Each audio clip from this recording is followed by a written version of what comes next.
رسوایی جدید فرزانه ناز در فیلم عربی. فرزانه ناز چرا در فیلم عربی خواستن نقش بازی کند و نقش عجیب فرزانه ناز در این فیلم؟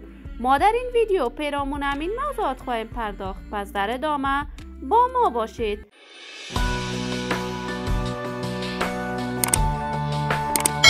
سلام، شما را خوش آمدید میگم به یکی دیگر از ویدیوهای جذاب کانال دنیا اینفو.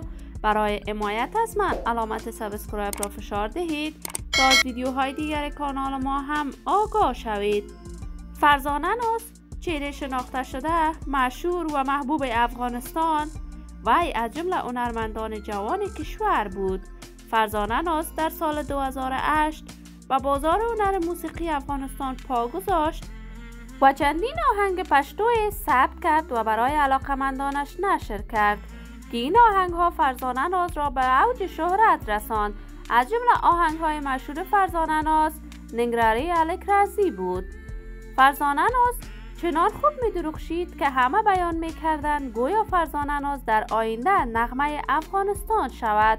اما فرزانه ناز علاقه فراوانی به هنر سینما داشت و به همین دلیل سفرهای به کشور هندوستان داشت و توانست در چندین فیلم هندی نقش کوچک اجرا کند.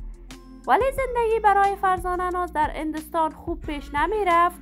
وی به کشور دبی رفت و در کشور دبی یگانه راه درآمد خود را استفاده از صفحات مجازی بالخصوص تیک تاک می دانست و در تیک تاک لایف می آید و امروزه با چهره های شناخته شده دیگر افغانستان گیم بازی می کند. فرزانه ناز در دبی برای چندین برند لباس مدلینگ می کند و جدیداً خواسته در یک فیلم عربی نقش بازی کند و نقش جدید فرزانه ناز در این فیلم کاملا برهنه می باشد که این کار فرزانه ناز از طرف مردم و علاقمندانش و بالخصوص افغانها مورد تهدید و نقد و نظر شدید شده است.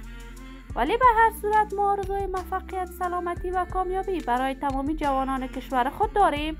دوستان نهایت عزیز، شما هم نظریاتتان را در بخش کامنت با من شریک بسازید. اگر تا هنوز دوست کانال من نشدید، پس برای حمایت از خواهرتان علامت سابسکرایب را فشار دهید، ویدیوهای ما را لایک نموده و با دوستان خود به اشتراک بگذارید. سلامتی شما آرزوی ماست. تا درودی دیگر، بدرود.